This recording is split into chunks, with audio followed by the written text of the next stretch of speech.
Hello and welcome to another Back to Jerusalem podcast. I'm Eugene Bach, your host for this time, and I'm coming to you live on delay from somewhere within the borders of China this time. This is an urgent podcast that we want to get out to our supporters. I haven't done an urgent podcast that I know like this in a long time, but this is a special situation. If you've been following Back to Jerusalem for any length of time at all, especially on our website, we've been putting up several articles about the earthquakes that have just been smashing Afghanistan. Now, the news right now is on complete overload. People in America are watching the political situation basically tumble downhill. They are seeing a former U.S. president come under all these charges. They are seeing a current U.S. president that's basically looks like he's guilty of taking and accepting foreign bribes. They are looking at the Speaker of the House that has just been fired for the first time in history, trying to get the replacement. They've been watching the political things take place unfold every single day, and that is grabbing the headlines. Worldwide, the entire world has been standing on their tiptoes watching the situation unfold with Ukraine and Russia. And now with the situation in Israel, where Israel was just attacked by Hamas. This is massive news. It feels like the entire world is experiencing all kinds of mayhem. Just today, as I'm doing this podcast, embassies, both the U.S. Embassy and the Israeli Embassy in Jordan and Lebanon have just been rushed by massive crowds. Europe has seen massive crowds of protests that are pro-Palestinian in some of the major central capitals like London and Paris, etc. What has been missing from the headlines, or which is not easy to see because of all the other noise, is what's happening in Afghanistan. There's one guy that was interviewed by the New York Times by the name of Abdi Mohammadi. He told the New York Times that this feels like the wrath of God. That was his words. In about a 1 week period of time, Afghanistan has been smashed with deadly earthquakes rating between 6 and 7 on the Richter scale, claiming over 2,000 lives and making tens of thousands of people homeless. The reason why this is such a big deal is threefold. First, because of the takeover of the Taliban, most humanitarian organizations have left. Two, because of the takeover of the Taliban, most nations that help during these kind of times of disaster have basically put sanctions on Afghanistan, and nobody is allowed to send money. Banks have mainly pulled out. Businesses have pulled out. So even if humanitarian organizations were to get in, their ability to bring money to the ground is very difficult. And third, right now, winter is moving in very quickly. I mean, we're at the end of October. In the mountains of Afghanistan, you're talking about dropping freezing temperatures where women and children have lost their homes and everything that they own and are spending time in the mountains that are freezing without blankets, clothing, food, or water. This is a dire situation. Right now, out of nowhere, during this time of turmoil in Afghanistan, Back to Jerusalem has been able to establish several roads into the country. When I say roads, I'm talking about networks or individuals that are working on the ground that we are connected with. And they are separate and independent. Most organizations would be lucky if they could find one, but for whatever reasons I cannot explain, has nothing to do with strategy, has nothing to do with intelligence. It's just that God, for whatever reason, has allowed us to have access into the country through several different routes. That means that we are able to move funding and aid into Afghanistan through more than one route. That if one gets stopped, the other one still works. If one gets discovered, the other ones are still going. This is a unique opportunity. The time right now has never been like it is in Afghanistan. What we have seen, I believe, We have seen the entire world respond to Afghanistan. Whether you agree with the U.S. invasion of Afghanistan is completely irrelevant. What we saw from the fall of the Taliban after the 2001 attack on New York and then the U.S. invasion into Afghanistan, what we saw was the most powerful armies, the most powerful nations, the most wealthy countries in the world responding to the situation in Afghanistan to say, now that we have control, we are going to do what has never been done before. We're going to bring freedom to the people of Afghanistan. We're going to bring business and wealth to the economy of Afghanistan. We're going to bring education for the little girls of Afghanistan. We're going to bring democracy to the people of Afghanistan. We're going to bring security to the people of Afghanistan.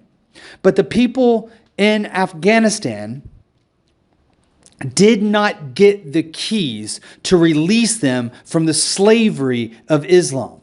And billions of dollars were poured into that country, even though they have oil. Billions of dollars came outside of the country into the country for humanitarian purposes. Schools were built. Cell phone towers were set up. Roads were built. Investments were made for the economy, for small businesses and big businesses. Large contractors moved in. They built an international airport. They brought in the world's most powerful militaries to provide security and to try to keep the people safe. And no matter how much the world tried to be a blessing to Afghanistan, and I will argue with anybody that that's what they were doing. There are many people might be listening to this podcast say, no. There's a difference between helping and occupying. No. The world militaries did very much like they did with Europe and Japan after World War II, going in to do reconstruction. One of the best things ever to happen to any nation like Afghanistan is basically to be invaded by a Christian nation, because then they can come in and do rebuilding. So all this money came in, was poured in. There was so much money going into Afghanistan that people couldn't find small change to buy things such as milk because there were so many $100 bills floating around. It was more common to have $100 bills in Afghanistan during the early 2000s than there was like 20s and 5s and 10s. It was difficult for people to find a change in order to take a $100 bill to the local grocery store and buy milk or candy or bread or groceries. They basically had to use the entire $100 bill or pay for things in $100 bills. Everything that could be done to build up a free society was done in Afghanistan, and it all failed. Spectacularly failed. Why?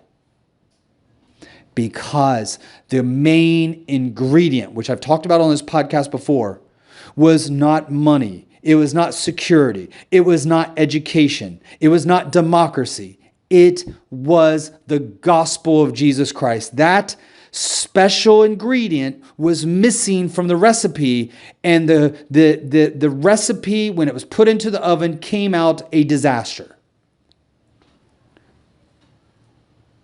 The people needed the gospel. So now God, I believe, in some ways has given the Afghanistan people another chance in a different way. Now, Back to Jerusalem missionaries are not going in with bombs and guns and money and plans. They are going in with the gospel of Jesus Christ, and that is attacking the bondage that the people are in. That is setting the captives free. That is releasing them from the slavery of Islam. Because make no mistake about it, Islam is a dark, evil spirit that keeps its adherents in slavery, chained, locked down, afraid, and full of fear. The gospel of Jesus Christ brings love, life, and truth. It brings those things more abundantly than they could have ever asked for. And the gospel can make changes where no powerful government could ever have a prayer. There is no plan that the U.S. government can develop. There is no plan that the United Nations could devise. There is no plan that the European Union could come up with that will outdo the power of the gospel of Jesus Christ. They can come with all their lawyers. They can come with all their committees. They can make blueprint after blueprint, but without the good news of Jesus Christ, their goals, their visions, their desires are doomed, as good as they may be, as humanitarian as they may be. Without the good news of Jesus Christ, it will fail. And right now, we have an opportunity to speak life into a situation that doesn't get worse. Guys, right now we are looking at a country that might be one of the worst nations in the world to live in. The misery index is off the charts. You have a nation that has no hope. Did you see people when the last plane was leaving for the United States, flying out of Afghanistan? There were individuals that were trying to grab onto the landing gear of these massive airplanes on the runway with certain death. There's no way you're going to survive. I remember when I was a kid watching Commando. I loved that movie when I was a kid. Most of my younger audience will have no clue what I'm talking about. This was an Arnold Schwarzenegger movie, and I've seen it a million times. I can almost lip sync through half the scripts in that movie. And in one of the early scenes, Arnold Schwarzenegger was able to get off of a plane on which he had been kidnapped and held hostage on the plane. He was able to fight his way off the plane and grab onto the landing gear. And as the plane took off, he dropped from the landing gear into a swamp and was able to go on with his mission. That is Hollywood. Complete nonsense. There's no way that anybody's going to be able to survive hanging on to the landing gear. But people did it because they were so desperate to get out of Afghanistan before the full control of the Taliban. Can you imagine living under the Taliban? Let me answer that question for you. The answer is no. No. The living under the Taliban right now is a living nightmare. What women and children and fathers of families have to go through on a daily basis under that tyrannical regime is a living nightmare. It is hell before you even die and go to hell. And right now, there are people that are living under this extreme Islamic regime, where the people are living in fear for their lives every day. Because if they do one little thing that the mullahs don't like, or the minders or the Islamic police don't like, even if they do everything that they're supposed to do in Islam, but they get falsely accused by a neighbor of not being Muslim enough, they can be killed. And that would be a good day. If you get killed, that is a good day. Oftentimes, if you do things that are against Islam, that are against Muhammad, that are against Allah, that are against the mullahs, that are against the religious leaders in the area, you won't die right away. They beat you. They torture you. Then they make you watch as they rape your wife or your children. They make you watch as they torture and kill your family members. It is an evil that is beyond comprehension. We're seeing a little bit of it now in several videos that have been made by Hamas after their bloody attack on Israel. That is what people are living in every single day. And because we are not always exposed to it in the West, we like to believe that it doesn't really happen, that people aren't truly that dark, that barbaric, that vile, that evil, but they are. The depths and darkness of Satan will take humanity or man to some of the most decrepit depths that we can't even dream of the things that we are capable of doing to one another when enslaved by the enemy. Then on top of that, Not only are you having to live under the Taliban, under extreme poverty as the world ostracizes the Taliban from the world economy, but now, on top of all that, they get hit by the deadliest earthquakes that they've seen in decades. 3, not all at one time.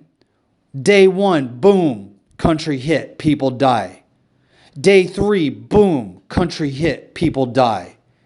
Day 6, boom, people, more than 2,000 people have died. Where the people there that are in Afghanistan right now, they are not even able to dig out their loved ones. They have to do it by hand. They have to claw into the dirt, removing the heavy bricks with their hands. They don't have shovels. They don't have picks. They don't have tractors. They don't have backhoes. They don't have bulldozers. They have to do it by hand with very little food, very little water, very little energy, working off of nothing but adrenaline pumping in their veins with the prayer that I will be able to find my son or my daughter or my infant child. That if I dig through this rubble, maybe they will still be alive somewhere under all of this rubble.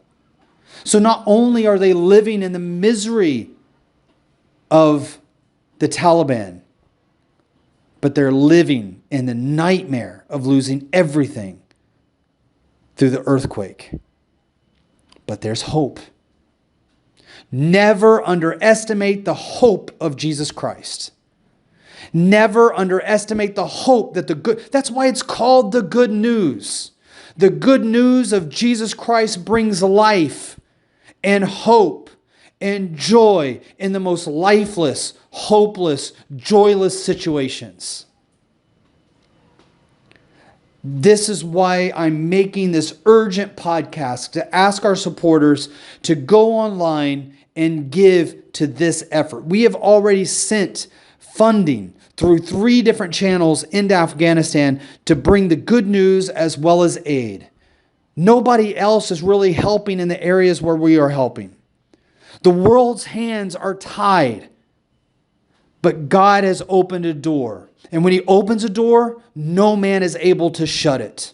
And right now, for whatever reasons, Back to Jerusalem has an open door.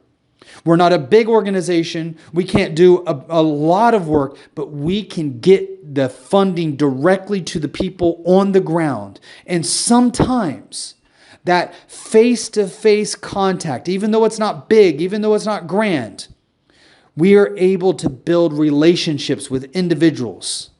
And that can make all the difference. Your funding has a personal touch. Your support has a personal touch. We know the names of every single donor that gives. We see who gives, and we are so thankful.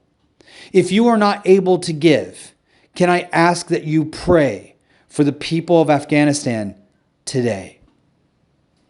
Just take a moment while you're listening to this podcast. Bow your head. It doesn't have to be loud. It doesn't have to be open. Nobody else has to hear it. Pray for the people of Afghanistan. That is the power to change a nation. You can go on our website. You should be able to see a banner on our home page that will take you directly to the Afghanistan disaster area. If not, if you don't see it, go to our donation page. If you put where most needed, we will use a lot of them where most needed in Afghanistan. But if you go to the humanitarian effort and you donate to disaster relief humanitarian effort button, you'll see that on there. Look for disaster relief. Look for the humanitarian button. It's the only one on there. You'll see workers, you'll see Bibles, you'll see scholarship, you'll see general use, the where most needed, and then you'll see the disaster relief button. Push that button and you can give there 100% of everything that's given to that category in the month of October. 100%. Nothing will be subtracted from that. 100% will go to the field. So if you are able to give, that's the best way to give. And if you're not able to give, pray. We want to thank you so much for your partnership. It makes all the difference in the world. We are going into the enemy's territories, the place where the good news has never been preached, the place where individuals have never heard the name of Jesus Christ. In the darkest, most hopeless situations, there is light. And where the light of the world is, there's hope that things are going to be turned around. I want to thank you so much for downloading this Back to Jerusalem podcast. I pray that it was informative for you, and I pray that your partnership you'll be able to come and join us in prayer and in giving. Thank you so much. God bless.